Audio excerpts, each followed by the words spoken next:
I'll try to make it short today. What I'll talk about is more, so I developed this technology that Paula mentioned. I ran studies with it. I'm in the process of analyzing, so I cannot show the data yet. But I thought what would be more interesting maybe today is to talk about what we as learning scientists and designers of technology, how do we think about science education? Because in econ of ed, you think very about the large picture often, or about like school level things, but how do things play out when you actually go into the classroom and you have to think about the actual interactions that lead to learning or engage in the learning processes? So what I'll talk about today is how, from deciding what learning goals we pursue, we move slowly towards the kind of technology design we want to foster, and how we implemented it. And I will demo the technology. But the first question is, and I would love for you to answer, is why should kids learn science these days? What are your thoughts?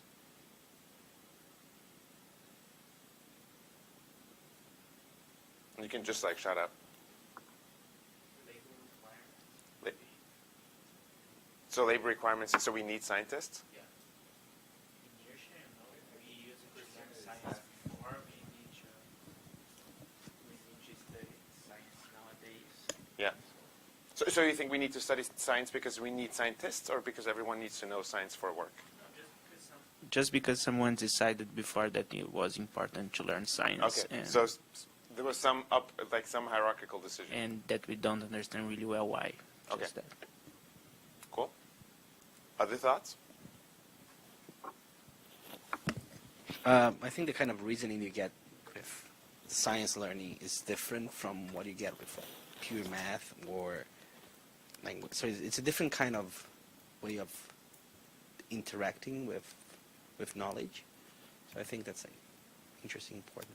So there's a certain habit of mind, a certain way of thinking that you learn from science that could be fruitful. Yeah. Yeah. Maybe one more. Yeah. Oh, for fun? For fun? Yeah. Yeah, Yeah. I used to do that when I was a kid. Yeah. Cool. No, absolutely. So, I mean, it's very much in line with, especially your point, like what I decided as just coming in, like why do I care about science? Well, first of all, we don't care about science because we need a lot of scientists. So what you see here is a graph from the U.S. Bureau of Census from 2015 in the U.S. That's percentage of professional workers overall. Computer scientists, architecture, engineering, and harder sciences. So they together make not even a third of the population. So it's so this whole economic, competitive argument might not necessarily play out as urgently. But I think what is more important, what I decided to focus on, is what you say. Science enables us to participate in debates that are relevant to us and to our society. Be it about global warming, be it about our nutrition, be it about genetic processes and therapies that we are subject to. We want to become what Hudson called critical observers. We want to be able to say, here, what you see here is a graph of cases of autism diagnosed, and then the average accumulation of vaccination. Right? So again, this is a correlational data. People think there's causation. But as a critical observer, I hope we can get kids to the point where we say, nah, we have to be careful with how we look at that data. And so this whole thing, this ability to be able to participate in scientific debates requires what I call evidence-based reasoning. So we want to be able to have kids use evidence from real-world data to critically review and evaluate scientific claims, explanations, and arguments through what we call inference of the best explanation. And the essential part here is we don't want you to be able to generate new explanations necessarily, but be able to evaluate given explanations that are coming from professional fields of scientists or that other people make. So what does that mean? Here's a little example. What you see here is that's the average temperature from a certain time period, and that's the deviation from that temperature over the past 100 years, 100 plus years. And of course, lo and behold, we see global warming. But the interesting question is, well, how can they be so convinced that it is caused by human factors? Well, what you can do is, that's where the force of scientific models comes in. Models are embodiments of certain knowledge that we hold, with which we can make predictions, right? And so let's create a model that would say we only have natural factors and make predictions as to how the curve would have looked like in this alternative world. We see it captures the data pretty well up to a certain point, but then there's some deviation happening. Well, now let's do the same thing with human factors, a model with a human factor. We see that this model does not really differentiate a lot here in the beginning, but it really becomes a stronger predictor of real data towards the end when the deviation starts happening. And so it's in this contrast, it's in this contrastive reasoning that we get convinced that it must have been human factors that drive the global warming. But this requires us also to know that these are models I trust and I rely on. This is a good model of natural-only factors, right? So there's a lot of knowledge that comes together in here. I need to know about the possible models. I need to know about alternatives. I need to know how to reason about data, how to reason about signal versus noise. And you can actually summarize it as that. You can say there's a lot of real data that comes from experiments, observations. There's a lot of model-based data. And we have to understand how to navigate this space in between to be critical. Yeah? Right, but this is much more like a scientific reasoning, Mhm. and necessarily like science that we learn as science, right? Like biology, for instance. I could apply the same argument using economics. Yeah. Yeah. So, and then I ask you, why we learn science as biology, physics, chemistry, and not something like scientific? That is the reason why I got interested in doing this kind of approach, and I think that's what the next generation science standards tries to change. Because as you said before, someone said at some point science is important to be taught. Well, there's some other people that said at some point we have to teach it as disciplines, as biology, as physics, as chemistry, as earth sciences, and that structure has been maintained up to now, like the early 2000s, where this structure has much more been questioned overall. And so what you see in the new science standards is that they say, well, actually, it's not so much, there's some disciplines still, and there's some discipline-specific differences between biology and chemistry and physics. But there's something they call core concepts that occur everywhere, and cross-cutting concepts that span the whole thing. But when we think about science as a scientific reasoning approach, then your first graph changes completely, because probably in a lot of professions you need this kind of. Thank you for making that point. I didn't make it well enough at all. So I think that's the core, the essential thing that we all have to be able to do is evidence-based reasoning. I think so. That's a philosophical decision I made, and I think I very much agree with you. If you looked at in what fields do you need to be able to reason based on data, suddenly you have like, and then that goes also into the information science society that we are these days. So you have to be able to know how to navigate information pieces and how to coordinate them to make certain conclusions. I fully agree. And I think the strength of science is that they have found a way of formalizing this process more fruitfully than other domains, I think. I do see that the stats is catching up on the social sciences, and it gets better there. But this has been the bread and butter of science for the past hundreds of years. So I think that's where the force of science is. And because of time, I will cut out a lot.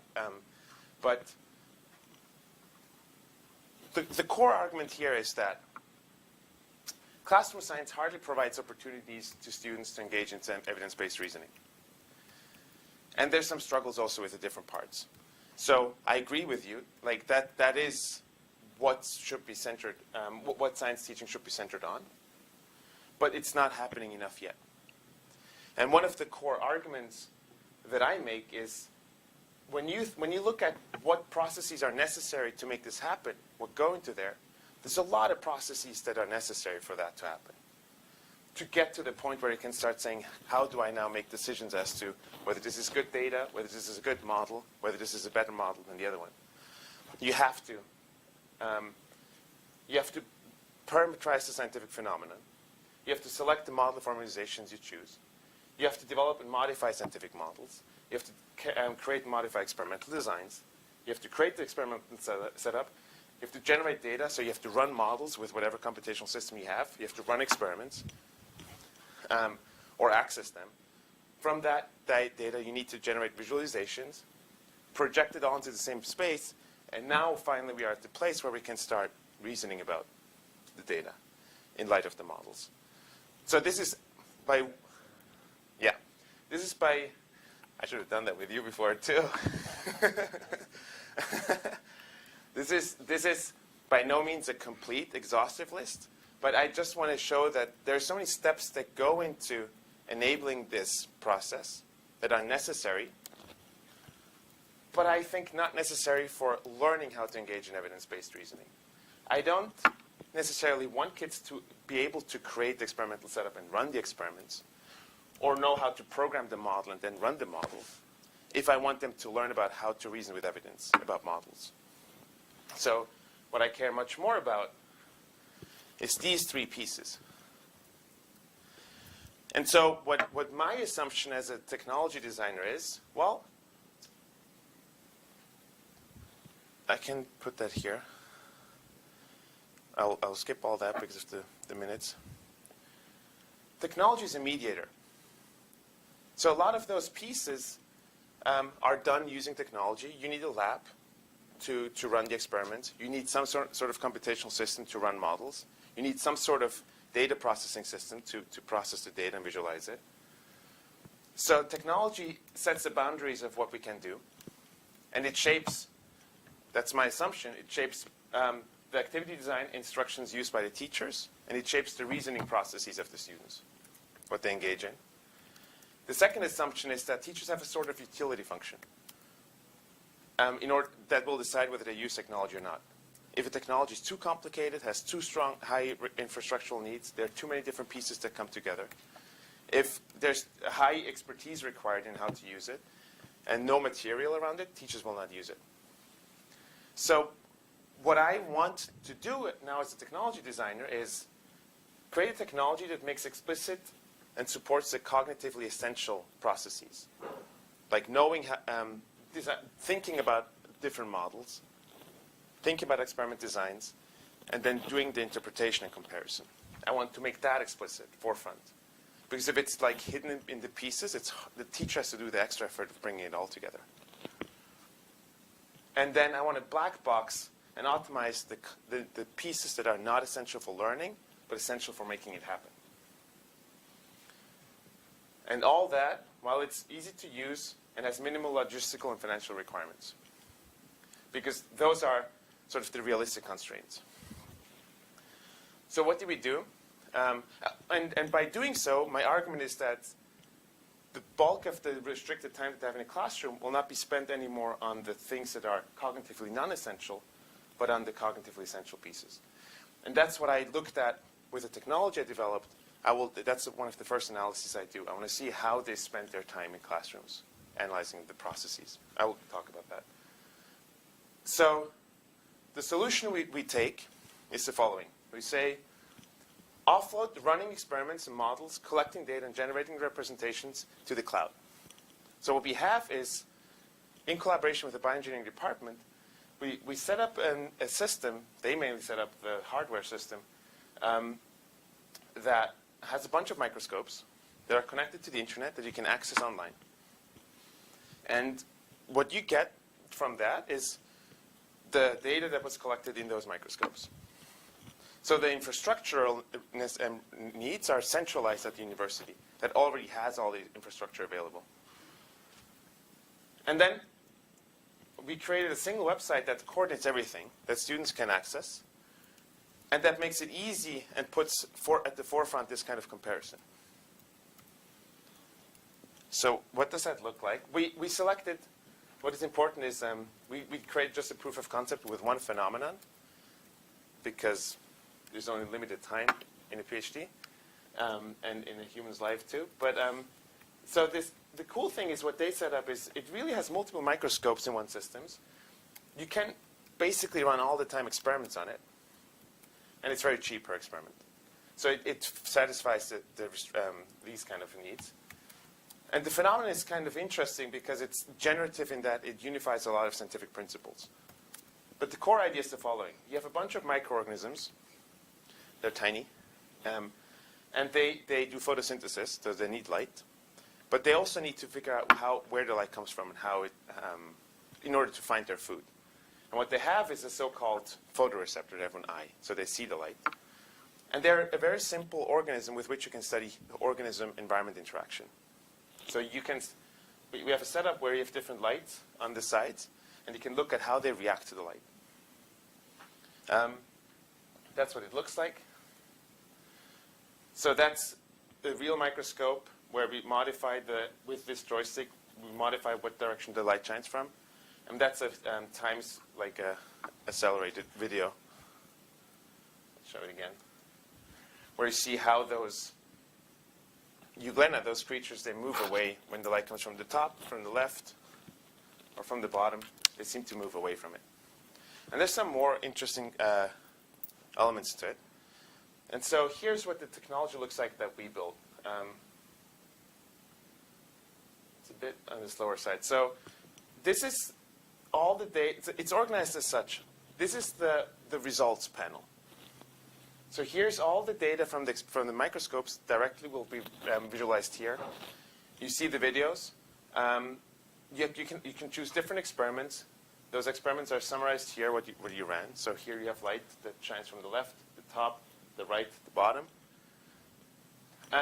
But the cool thing is we have a computer vision algorithm that tracks every of those organisms. So from that, we automatize the creation of aggregate visualizations. This shows, for example, the average speed of all the euglena and their variation over time. The other one showed the distribution of them. So, and when I change the experiment, automatically everything updates too. So you see, I automatically generate the data and the visualizations, and kids don't have to worry about these processes, these parts. But what they can do now is they can design their own experiments. So I designed a little experiment menu that restricts the choices they can make so they can still generate whatever experiments they want to do. They run it, get sent to the microscopes, and when it's complete, you get it updated, and you can send it to the results panel, and now you have the results from the new experiments. So that was run without the kids having to worry about how to use the microscope, what have you. But now the more interesting part comes in with the modeling side. So we have the experiment side, but now we create a little simple way of creating a scientific model of those euglena. Those euglena have a little eyepiece, a photoreceptor. They have a motor that can turn left, right, move forward, or rotate like this. And that makes it move around in a certain way. So you can generate that, and then what happens is it visualizes the models in the same representational space. So here as actual simulations of the same organism. They don't move at all yet, though, because we only told them what the body looks like. We haven't told them yet what to do with the body.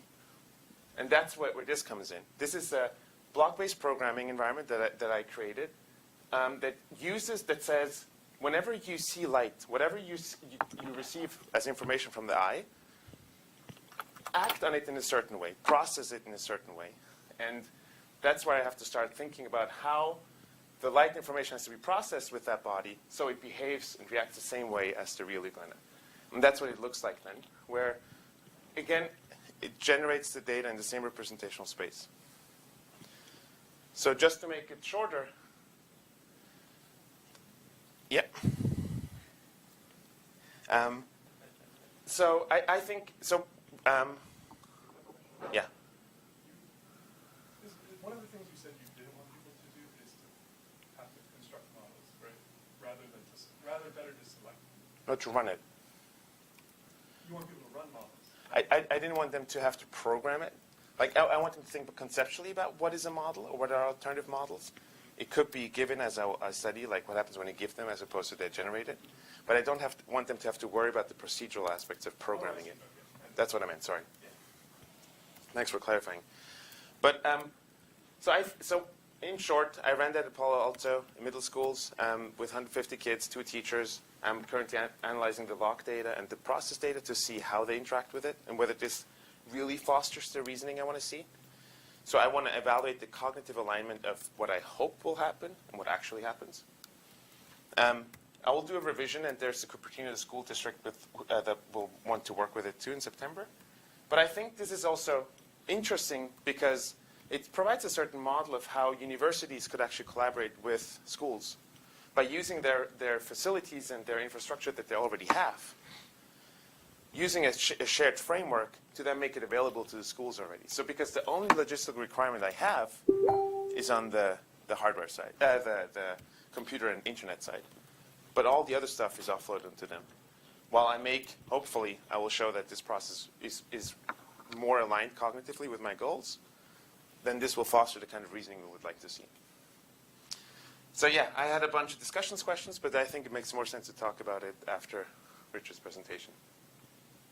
Thanks.